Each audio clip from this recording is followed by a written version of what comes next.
Chris Hemsworth. Welcome to the show, Hemsy!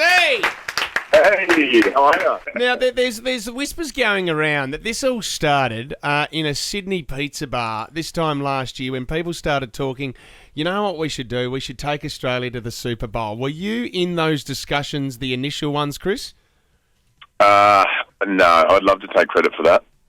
It was brought to me a little after that, after the pizza shop and pitched to me, and I thought it was a pretty unique, fun idea. But certainly didn't expect the response we had. It's been massive. It's unbelievable. So how long has it been in the works for? I think 4 or 5 months. Yep. Yeah, right. And then they brought it up to me. My first name that I called out was Danny McBride to come and play the son of Crocodile Dundee. And we just had so much fun shooting the commercial all around Australia and a lot of improv sort of, off the cuff sort of stuff, and then talked about, God, could this be a movie, and what do we think? And then there's, as I said, the enthusiasm's kind of making us think, God, maybe we should do something with it. Yeah. Well, the marketing plan leading up to the Super Bowl was just brilliant, and we saw all the big names: Margot Robbie, Hugh Jackman, Russell Crowe were involved, but they weren't actually in the main ad yesterday because we know it's $200,000 or something. Oh no, isn't it $2 million a second? For 30 seconds. Yeah. Fuck. Yeah, it's something crazy. Yeah. So it was you and Danny yesterday promoting this great country. I mean, hashtag bring back Dundee. There's a lot of talk about it now. The highlight for me in the ad yesterday was the tiny little cameo of Paul Hogan with Sydney Harbour Bridge in the background, which is iconic in itself because he helped construct it. But have you spoken to Hogs personally about it? Do you think that this could be a thing that happens in the future, Chris? I haven't. I do owe him a call, though. And I'm not sure if it's to do with the movie or just how you going. What, did he ring you, did he? Well, he rang a friend of mine and passed on his number. I actually ended up, oddly enough, bought a house in LA years ago. Yeah. And I walked in with the real estate agent, and who else is standing there but Paul Hogan, and ended up buying his house. Oh, that's his right. place. You did too. Yeah. So I have met him before. Lovely bloke.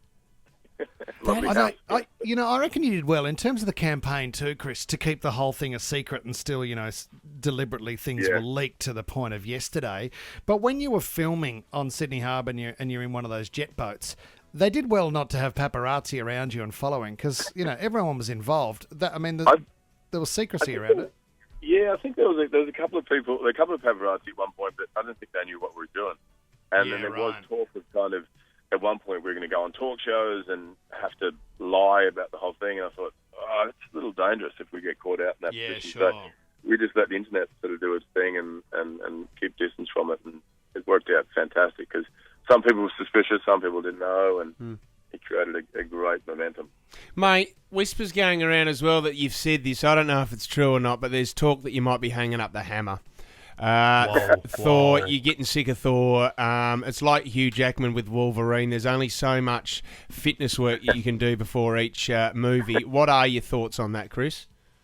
Well, I just contractually my time is up, but that's not to say we don't have other conversations and do it again. I mean, especially after the last one, we felt like we it was the best in such a way that I sort of felt in love with it, and more than I ever had. And so, mate, if Taika Waititi, our director, was interested again, and I'd definitely look into it. I have not got sick of playing the character just yet, but we just have to find the right story. Hold on. I reckon it took you a couple of days to recover from a couple of nights that you had with Ruffalo too. The last time we spoke to you boys were.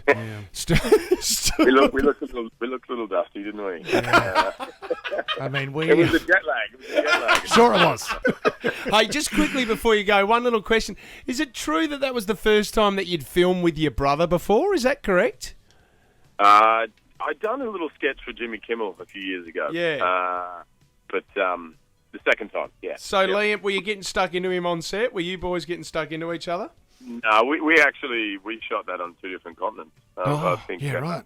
It's the magic of the magic That's of film the and thing. television. I mean, you were never all together because I reckon if you had have been, there would have been an after party back at Russell Crowe's place without a doubt. Mate, well done. Congratulations. Always appreciate, mate, coming on the show. You give us a lot of time, Chris. We appreciate it, and well done on yesterday, mate. Thank you, guys. No!